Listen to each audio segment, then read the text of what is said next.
عرب کا جو معاشرہ تھا نبی کریم علیہ السلام کی تشریف آوری سے قبل، اس کے اندر جتنی بھی کمزوریاں پائی جاتی تھیں وہ تاریخ کا ہر طالب علم جانتا ہے۔ سب سے بڑا مسئلہ فکری اور اعتقادی کمزوریوں کا تھا۔ کفر ہے، شرک ہے، بہت سارے بتوں کے سامنے ان لوگوں کا جھکنا ہے، اور اس کے نتیجے کے طور پر پھر جو ان کے اندر کمزوریاں پیدا ہو گئی تھیں اور ان کے کردار کے اندر جو کمزوریاں رونما ہوئی تھیں، عورتوں پر ظلم ہے، بچیوں کو زندہ دفن کر دینا ہے۔ کبھی ان باتوں کا گہری نظر سے مطالعہ کریں تو جب انسان انتہائی درندگی پہ اتر آتا ہے تو پھر اس قسم کی چیزیں اس کے اندر پیدا ہوتی ہیں، جب بالکل اس کے نظریات ختم ہو جائیں اور اخلاقی زوال اور انحطاط پوری طرح حاوی ہو جائے۔ کئی سو سال گزر گئے حضرت عیسیٰ علیہ السلام کو آسمان پر تشریف لے جائے ہوئے۔ سالوں کے بعد غار حرا میں جب پہلی وحی نازل ہوتی ہے، آسمان اور زمین کا جو رابطہ قائم ہوتا ہے، بہت ساری قباحتیں ہیں اس معاشرے کے اندر، اور ہر ایک ذرہ یہ کہہ رہا ہے کہ آ اور مجھے آفتاب کر دے۔ ہر پہلو ہی سخت تشنا ہے، عورتیں پریشان ہیں، غریب پریشان ہیں، بیٹیاں پریشان ہیں، بوڑھوں پر ظلم ہے۔ ہر پہلو پر ہی بڑی ضرورت ہے، اور اسلام نے سب کے حقوق اپنی اپنی جگہ پر بیان فرمائے۔ لیکن جو پہلی وحی نازل ہوتی ہے نا، اس میں نہ تو ظاہری طور پر توحید کی بات ہو رہی ہے اور نہ اس پر عورتوں کے حقوق کی بات ہو رہی ہے۔ آپ زیادہ توجہ فرمائیں گے میری بات پر، نہ اس پہلی وحی کے اندر حقوق العباد کا ذکر ہو رہا ہے، بلکہ جب پہلی وحی نازل ہوتی ہے قباحتیں بہت زیادہ ہیں اور ہر پہلو پر بات کرنے کی اشد ضرورت ہے، سخت پیاسا ہے معاشرہ۔ لیکن پہلا فرمان جو اللہ تعالیٰ کا اس امت کو سرکار کے وسیلہ پاک سے ملتا ہے وہ یہ ملتا ہے کہ اقرا، پڑھیے۔ معنی کیا ہے؟ قباحتیں جتنی بھی ہوں، اسلام کہتا ہے وہ پڑھنے سے دور ہو جاتی ہیں۔ خرابیاں اعتقادی ہوں یا اخلاقی ہوں، تعلیم ایک ایسی چیز ہے جو سب خرابیوں کو دور کر دیتی ہے۔ اقرا بسم ربک الذی خلق، پڑھیے اس رب کے نام سے جس نے پیدا کیا۔ آپ پڑھیے۔ یہ جو پڑھنا ہے، یہ ساری کمزوریاں، کسی کمرے کے اندر 2 4 5 قسم کے موذی جانور اکٹھے ہو جائے نا، بچھو بھی ہے، سانپ بھی ہے، چھپکلیاں بھی ہیں، اور آپ کو وہ سارے جانور مارنے پڑیں فوری طور پر تو مشکل ہوتی ہے، چونکہ کمرے میں اندھیرا ہے۔ کیسے آپ انہیں پکڑیں گے، کیسے گرفتار کریں گے، کیسے بھگائیں گے، کیا کریں؟ تو یہ سارے اندھیرے جتنے بھی اکٹھے ہو گئے ہیں اور یہ ساری آزمائشیں جتنی بھی جمع ہو گئی ہیں، اس کا علاج ایک ہے کہ اس کمرے میں اجالا کر دو۔ آپ اس کمرے کے اندر لائٹ آن کریں، اجالا کریں، بہت سے جانور تو پکڑنے ہی نہیں پڑیں گے، وہ خود بخود بھاگ جائیں گے۔ علم ایک ایسا نور ہے کہ جب اس علم کی روشنی کر دی جاتی ہے تو بہت سارے اندھیرے تو ویسے ہی دور ہو جاتے ہیں، بہت ساری چیزیں تو ویسے ہی نکل جاتی ہیں۔ پڑھنا، اور پھر مشقت کے ساتھ پڑھنا، پھر یہ کہ کتاب سے پورا تعلق پیدا کرنا، اس طرح کا پڑھنا نہیں جس طرح آج لوگ مطالعہ کرتے ہیں کہ ان کے سامنے کتاب بھی کھلی ہوئی ہے اور ساتھ ان کے موبائل کی گھنٹیاں بھی بج رہی ہیں، وہ مطالعہ بھی کر رہے ہیں اور واٹس ایپ پر لوگوں کے ساتھ گفتگو بھی کر رہے ہیں، تو کیا کتاب سمجھ میں آئے گی؟ کیسے آپ کے ذہن میں عبارت بیٹھے گی؟ جب تک پوری طور پر کتاب سے آپ گفتگو نہیں کرتے، جب تک پوری طور پر آپ کتاب کے ساتھ اپنے ذہن کو پوری طور پر لگا نہیں دیتے، اقبال کہتے ہیں تجھے کتاب سے حاصل نہیں فراغ کہ تو کتاب خواں ہے مگر صاحب کتاب نہیں۔ کتاب تو انسان کو اٹھا دیتی ہے کہ اٹھو نا، پہلے مجھے مکمل تو کرو۔ میں نے ایسے لوگوں کو دیکھا کہ 500 صفحے کی کتاب ہے لیکن وہ ایک نشست میں بیٹھے ہیں اور پڑھ کے اٹھے۔ وہ کہتے ہیں اس کا لطف اتنا زیادہ ہے، اس کا ذائقہ اتنا زیادہ ہے کہ یہ جو ہمارے مشائخ علمی کام کرتے تھے تو وہ کام انہیں لطف دیتا تھا، ان پر بوجھ نہیں بنتا تھا۔ ایسا نہیں تھا کہ وہ بڑی تکلیف میں ہیں اور وہ کسی نے بڑا جبرن بٹھایا ہے۔ وہ ساتھ جو باقی بہت سارے علوم کی انہوں نے مہارت حاصل کر لی تو اس کی بنیادی وجہ بھی یہ تھی کہ وہ کام انہیں ذائقہ دیتا تھا، وہ خوش ہو کے کرتے تھے۔ قرآن مجید کی تفاسیر کا جب وہ مطالعہ کرتے تو وہ محسوس کرتے کہ قرآن مجید کا مطالعہ کے ساتھ ساتھ ان کے دل میں بہت ساری گریں کھل رہی ہیں، ان کی طبیعت لگ رہی ہے، ان کا ذوق بڑھ رہا ہے۔ دیکھیے نا، امام مالک رحمۃ اللہ علیہ کی خدمت میں کوئی شخص مسئلہ پوچھنا آتا ہے اور اگر وہ کہتا ہے مجھے کوئی فقہ کی بات پوچھنی ہے تو حضرت بتا دیتے ہیں، لیکن اگر وہ کہتا ہے نا مجھے حدیث پاک سننی ہے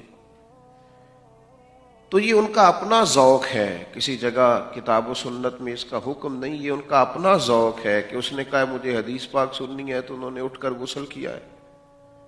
ہزاروں کے مجمع کے لیے نہیں، ایک آدمی کے لیے غسل کیا ہے، خوشبو لگائی ہے، امامہ باندھا ہے، پھر وہ منبر پر بیٹھے اور پورے عالمانہ وقار کے ساتھ بیٹھے اور پھر اس شخص کو سامنے بٹھایا ہے، اللہ کی حمد کی ہے، محبوب پہ درود بھیجا ہے، پھر نبی پاک کی حدیث پاک کو بیان فرمایا۔ یہ اہتمام انسان کے ذوق کو دوبالا کرتا ہے، آپ کی طبیعت کے اندر نور پیدا کرتا ہے۔ جب آپ اس ذوق کے ساتھ چیزوں کو لیتے ہیں نا، خلیفہ اعلیٰ حضرت مولانا ابو یوسف محمد شریف صاحب کوٹلوی رحمۃ اللہ علیہ، ان کے صاحبزادے تھے سلطان الواعظین مولانا ابو نور محمد بشیر صاحب رحمۃ اللہ علیہ۔ وہ فرمایا کرتے تھے کہ مجھے کوئی شخص مولوی کہتا ہے تو مجھے برا نہیں لگتا، بہت اچھا لگتا ہے۔ بہت سارے لوگ ہوتے ہیں نا، وہ بلا وجہ سے اپنے آپ کو کمزور سا اور دبا سا اور پیچھے ہٹا سا وہ سمجھتے ہیں۔ ہمارے ہاں تو بعض لوگ کہتے ہیں بھئی تم مجھے صرف مولوی نہ سمجھنا، تو مولانا کہا کرتے تھے بھئی تو مجھے مولوی سمجھنا، میں ہوں مولوی۔ یہ کوئی تانے والی بات ہے؟ آپ کو لوگ علمی تعارف سے بلا رہے ہیں اور آپ کہہ رہے ہیں کہ مجھے مولوی نہ سمجھنا، اس کا کیا مطلب ہوا؟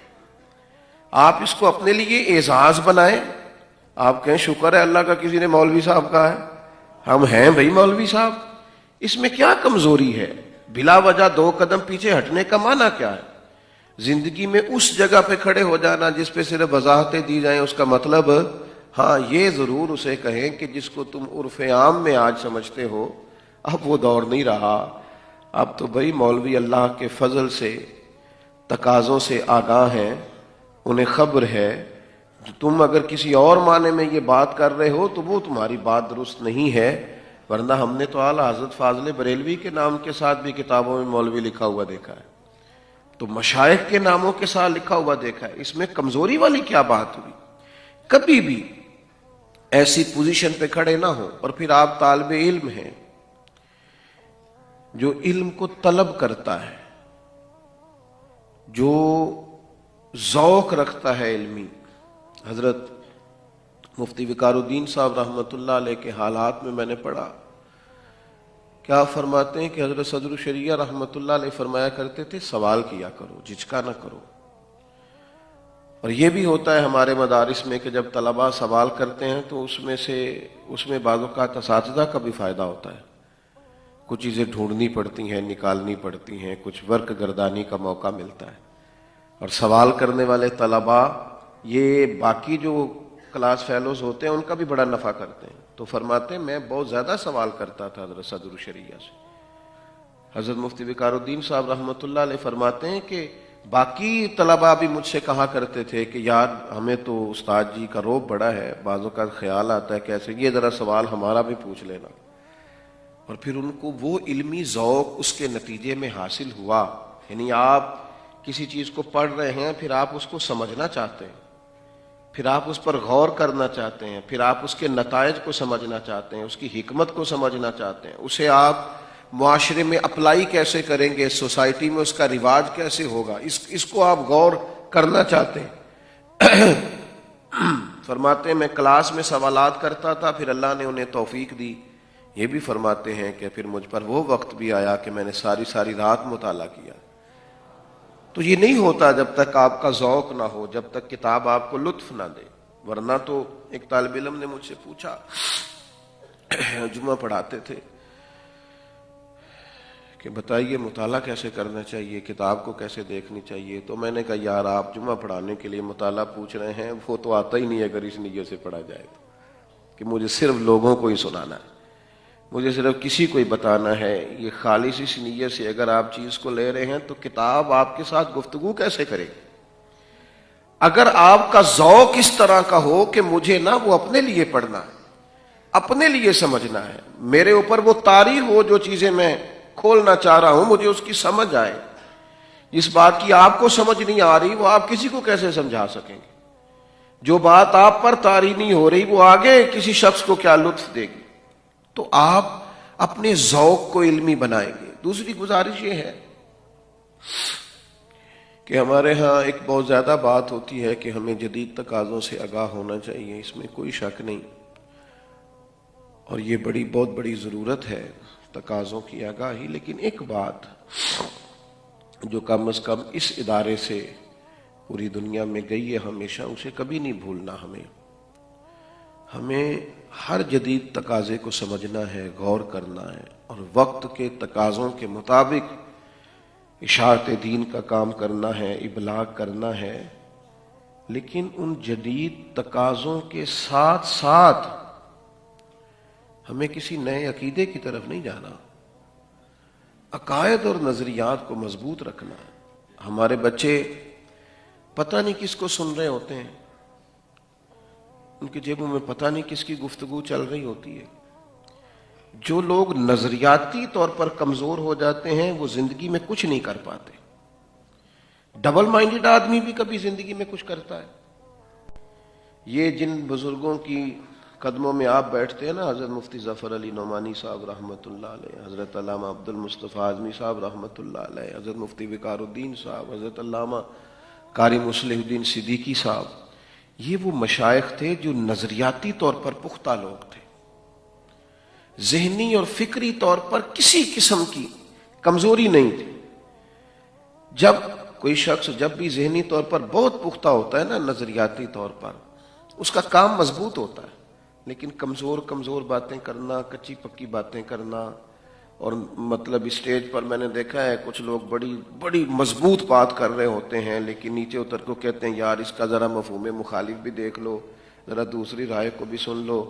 یہ کمزوری ہمارے بزرگوں کے ہاں نہیں پائی جاتی تھی۔ مزاج پختہ، عقیدہ پختہ۔ کسی جگہ آپ کو کسی بات میں کسی چیز کو سمجھنا ہے تو آپ اپنے مشائخ کی طرف رجوع کریں، آپ سوالات اٹھائیں، آپ چیزوں کو سمجھیں، عقائد کے دلائل پر پوری طرح آگاہ ہوں، لیکن عقائد کی مضبوطی یاد رکھیے گا۔ جہاں بھی جدید تقاضوں کی بات ہوگی اس کو ضرور پیش نظر رکھو۔ حضرت امیر ملت رحمت اللہ تعالی علیہ کا قول بڑا زبردست ہے، فرمایا کرتے تھے ہر چیز نہیں لیں گے، لیکن دین وہی پرانا ہے جو حضرت صدیق اکبر سے ملا ہے، حضرت فاروق اعظم سے ملا ہے، حضرت عثمان غنی اور مولا علی نے ہمیں عطا فرمایا۔ میں نے تھوڑی سی دنیا دیکھی ہے، پاکستان کے تمام صوبہ جات اور ان کے نیچے اتر کے کونے تک بھی میں نے دیکھے ہیں۔ میں نے صرف وہی لوگ مضبوط دیکھے ہیں جو عقیدے کے لحاظ سے مضبوط تھے، انہی کو انشراح صدر حاصل تھا، وہی کوئی کام محنت سے کر پاتے تھے، جد و جہد بھی انہی لوگوں میں تھی چونکہ نظریاتی پختگی حاصل تھی۔ باقی عملی معاملات ہیں، اس میں آپ جدت کو اختیار کریں، کرنا چاہیے، وہ بڑا ضروری کام ہے، اور طلباء کو چاہیے کہ وہ باقی کاموں میں بھی مہارت پیدا کریں، گھر کے کاموں میں بھی دلچسپی لیں۔ میں طلباء سے کہا کرتا ہوں کہ جب آپ مدرسے سے ہو کے گھر جائیں تو بہت رغبت سے کھانا نہ کھایا کریں گھر جا کے۔ کسی کو یہ تاثر دینے کی کیا ضرورت ہے کہ مدرسے میں تو مجھے کھانا ہی ٹھیک نہیں ملتا، کوئی ایسا تاثر آپ باہر نہیں چھوڑیں کہ جو آپ کے باقی بہن بھائی اسکول کالج سے وابستہ ہے وہ یہ خیال کریں کہ جناب پتہ نہیں یہ کسی کمزوری کا شکار ہے، اور اس کے بعد بھی جتنے تقاضے ہیں ان کو ہمیں سمجھنا چاہیے۔ تیسری گزارش میری طلباء کی خدمت میں یہ ہوگی، بڑے ادب کے ساتھ،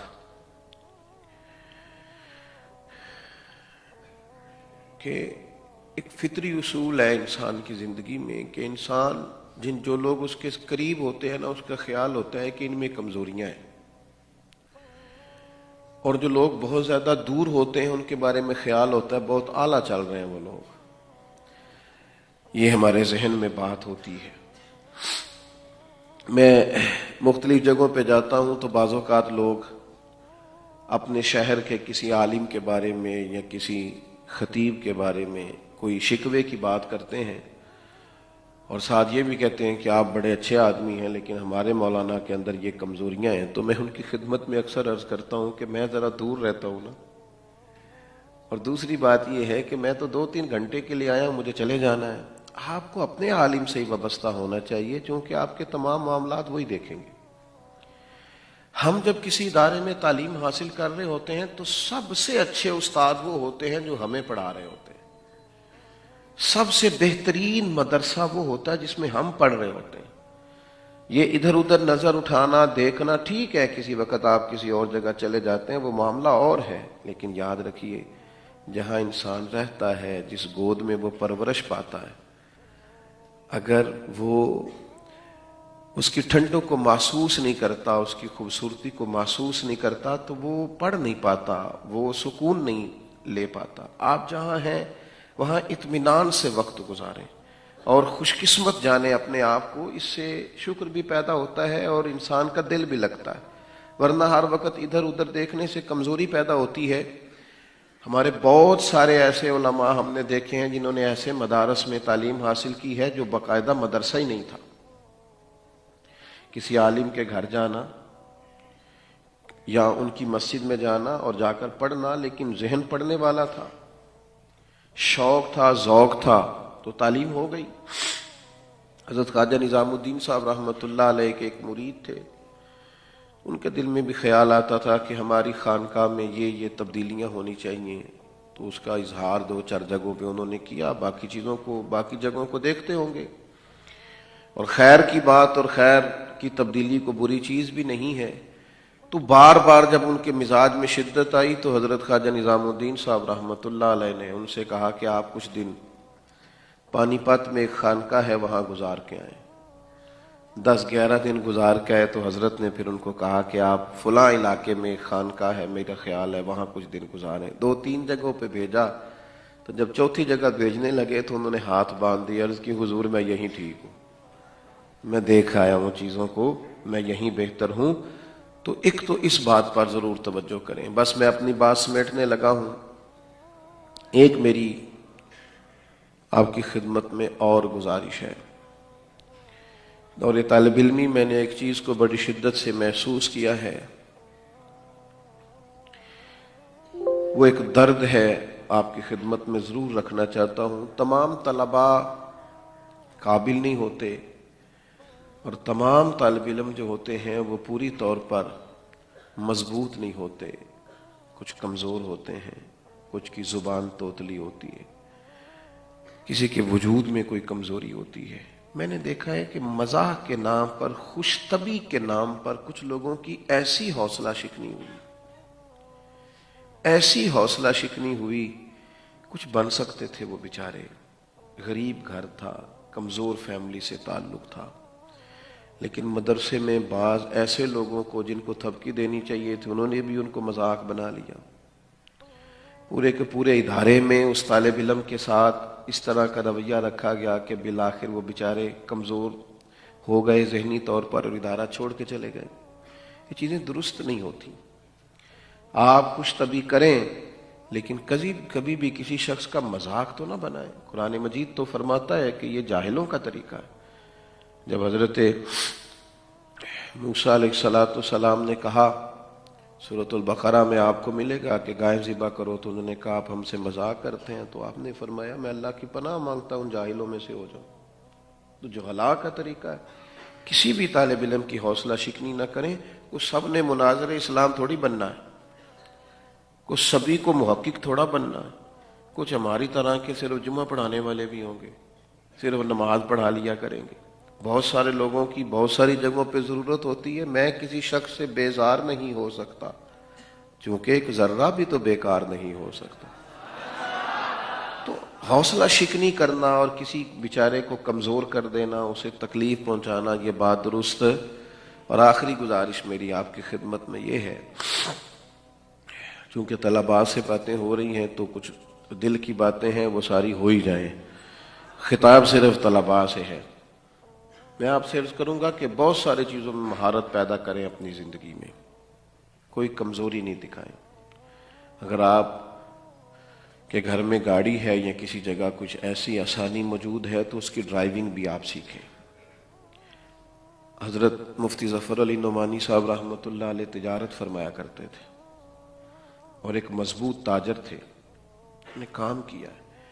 ذہنی کمزوری اور ذہنی غلامی, یعنی مولوی صاحب کو دیکھ کے ہر شخص یہی سمجھے کہ شاید اس کو چندہ ہی لینا ہے, تو یہ بات بھی درست نہیں ہے.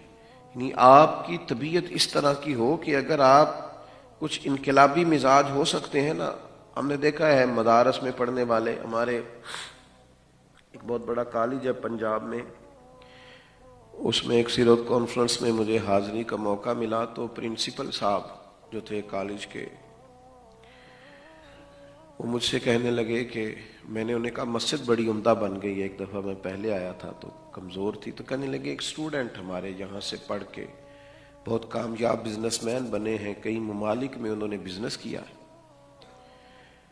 تو اب وہ یہاں آتے ہیں تو وہ اس قدر زیادہ خرچ کرتے ہیں ہمارے کالج پر, اس قدر زیادہ خرچ کرتے ہیں کہ بہت ساری چیزیں تو ایسی ہیں جو ہمیں کہنا ہی نہیں پڑتی. وہ خود سے وزٹ کرتے ہیں, خود سے کام شروع کر دیتے ہیں.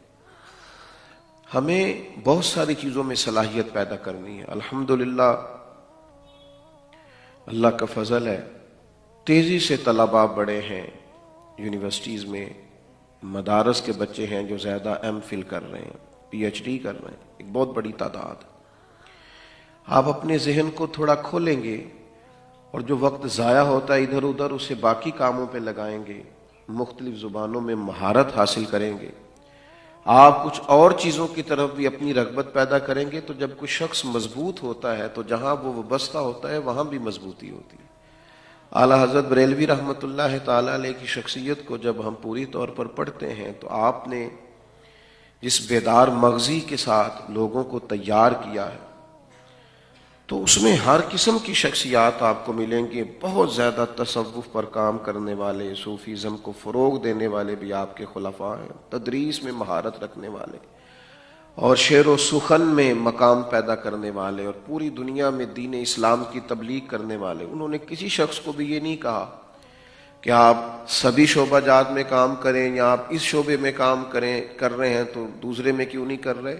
بس انہوں نے دیکھا کہ یہ آدمی کہیں ڈیوٹی کر رہا ہے تو اس کو اسی میں انہوں نے آگے تھپکی دے کے بھیجا. طلباء کو یہ چاہیے کہ جو ٹائم طالب علمی کا ہے وہ صرف اسی میں گزارا جائے, سیکھنے میں گزر جائے, سیکھنے میں گزر جائے, کچھ نہ کچھ سیکھتے رہیں. باقی جو غیر نصابی سرگرمیاں ہیں ان میں بھی مضبوطی ہونی چاہیے. میں اکثر کہتا ہوں کہ مدرسے کے طالب علم کو تو شرارت بھی پڑھی لکھی کرنی چاہیے, اس میں بھی جہالت نہیں ٹپکنی چاہیے. اور یہ کرتے ہیں ہمارے طلباء. میں ایک دن دیر سے آیا رات کو تو ایک کمرے میں بڑا شور کی آواز آ رہی تھی, تو میں نے کہا کہ 2 بجے بھی یہ شور کر رہے ہیں رات کے, حد ہو گئی. تو اس کمرے کی جا کے لائٹ آن کی لیکن سبھی سو رہے تھے اور ان کے خراٹوں کی بھی بہترین آوازیں آ رہی تھیں, کوئی مطلب ایسا مسئلہ نہیں تھا. تو میں نے ان کو ڈرایا بھی, بہت ماروں گا صبح ابھی سے بتا دو کون بول رہا تھا, کہ وہ نہیں ڈرے. پھر میں نے ان کو یہ بھی کہا کہ انعام بھی دیا جائے گا, ظاہر ہے آپ لوگ اس وقت یہ کر رہے تھے تو باقیوں کا فائدہ ہوگا, لیکن وہ کسی انعام کے لالچ میں بھی نہیں آئے. جب زیادہ ہی دیر ہو گئی تو پھر میں نے جو میرے ساتھی تھے ان سے کہا کہ بہتر یہ ہے کہ ہم ہی رجوع کر لیں کہ ہمیں دھوکہ ہوا ہے. تو پڑھی لکھی اور سمجھدار قسم کی ان لوگوں کے معاملے. لیکن ایک اور بھی حسن بڑا شاندار ہے کہ یہ طلباء بڑے عمدہ ہوتے ہیں. کبھی جب چھٹیاں ہوتی ہیں یہ جاتے ہیں. آپ کو اندازہ نہیں ہے کہ آپ کے اساتذہ آپ سے پیار کتنا کرتے ہیں. کچھ بچے چھوڑ کے چلے جاتے ہیں ادارہ. بہت تلخ ہو گئے. ایک دن ہمارے ایک استاد، بڑی خفگی کچھ دن ان کے چہرے پہ رہی. میں نے عرض کی کہ میں پاؤں دبا دوں تھوڑے سے. تو ان کی خدمت میں حاضر ہوا تھوڑی دیر. تو میں نے کہا حضور کوئی گھر میں پریشانی ہے؟ آپ مطلب طبیعت. فرمانے لگے یار وہ فلاں طالب علم تھا، اس پر بڑی محنت کی تھی، بڑی خواہش تھی، کچھ ذہن میں باتیں تھیں کہ شاید کچھ بنائیں گے، اس نے سوچا ہی نہیں ہے اور چپکے سے چھوڑ کے چلا گیا ہے. آپ یقین کریں میں باوضو ہوں اور مسجد میں ہوں. ہمارے حضرت رو پڑے. فرمانے لگے اسے پتہ ہی نہیں تھا ہم اس سے پیار کتنا کرتے ہیں. میں نے کہا حضور میں جاؤں اس کے پاس اور اس کو جا کے کہوں کہ وہ واپس آ جائے اسی مدرسے میں؟ فرمانے لگے نہیں، یہ ہمارے وقار کے خلاف ہے، اس نے اچھا نہیں کیا، لیکن دعا کرتے رہیں گے وہ جہاں رہے اللہ اسے کامیابیاں عطا فرمائے. یہ اس بات کو آپ سمجھیے. کمزوری نہ دکھائیں اساتذہ کے معاملے میں. جو شخص آپ پر بہت غصہ کسی وقت کر رہا ہوتا ہے نا، اس غصے کے پیچھے بھی اس کی بہت بڑی شفقت کار فرما ہوتی ہے. وہ زیادہ امید رکھتا ہے آپ سے، وہ چاہتا ہے کہ آپ زیادہ مضبوط ہو جائیں. اس لیے طلباء کو چاہیے کہ وہ اپنے ذہنی طور پر اور فکری طور پر اپنے اداروں کے ساتھ پوری وابستگی حاصل کریں. اللہ تعالیٰ کی بارگاہ میں دعا ہے. میں نے کسی عنوان پر بات نہیں کی اس لیے کہ میں نے زیادہ طلباء کو دیکھا، کچھ ذہن اور لے کے آیا تھا، لیکن خیال کیا کہ جو چیزیں آپ تک مجھے پہنچانی چاہیے وہ میں پہنچا دوں. اللہ تعالیٰ اس ادارے کو ہمیشہ شاد و آباد فرمائے، اور اللہ تبارک و تعالیٰ یہاں جو آرام فرما مشائخ ہیں ان کے روحانی فیض سے ہم سب کو فیض یاب فرمائے. وما علینا الا البلاغ.